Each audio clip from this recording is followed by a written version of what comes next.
झारखंड की सियासत पिछले कई दिनों से गरमाई हुई है। जमीन घोटाले में गिरफ्तार किए गए सूबे के पूर्व मुख्यमंत्री हेमंत सोरेन की मुश्किलें कम होने का नाम ही नहीं ले रही। फिलहाल हेमंत सोरेन को अपने केस में रांची हाईकोर्ट से राहत नहीं मिली है। पूर्व मुख्यमंत्री हेमंत सोरेन की ओर से उनकी गिरफ्तारी और पुलिस रिमांड को चुनौती देने वाली क्रिमिनल रिट याचिका की सुनवाई सोमवार को झारखंड हाईकोर्ट में हुई। इस मामले में सोरेन की ओर से सुप्रीम कोर्ट के वरीय अधिवक्ता कपिल सिब्बल ने पक्ष रखते हुए मामले की सुनवाई को जल्द करने का कोर्ट के सामने आग्रह किया।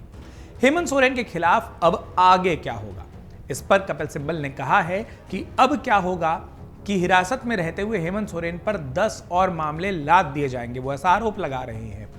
उनका आगे कहना था कि ये सभी मामले बनाए गए हैं। वो ये सुनिश्चित करेंगे कि हेमंत सोरेन जल्द ही जेल से बाहर ना आए, यानी कि एजेंसियां सुनिश्चित करेंगे, ऐसा कपिल सिब्बल का कहना है।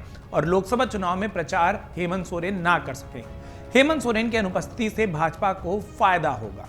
कपिल सिब्बल ने आगे कहा कि मेरे मुवक्किल हेमंत सोरेन भानु प्रताप प्रसाद को जानते तक नहीं है, जबकि ईडी ने कहा कि भानु प्रताप के फोन चैट से संकेत मिलता है कि हेमंत सोरेन को भूमि अधिग्रहण से अवैध लाभ मिला है।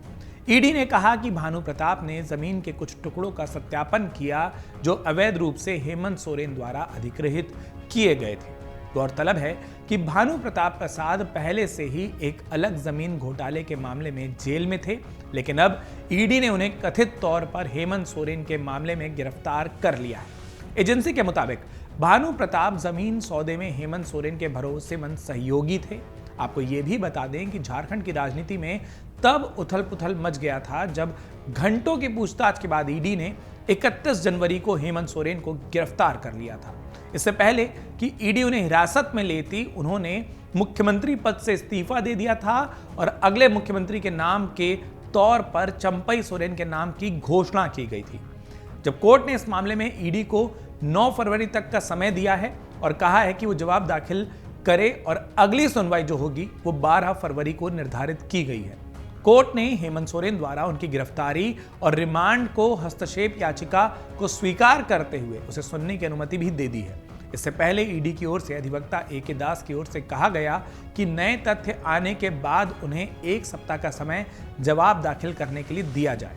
इस पर हाईकोर्ट के न्यायमूर्ति एस चंद्रशेखर की अध्यक्षता वाली खंडपीठ ने अगली सुनवाई 12 फरवरी के लिए तय कर दी।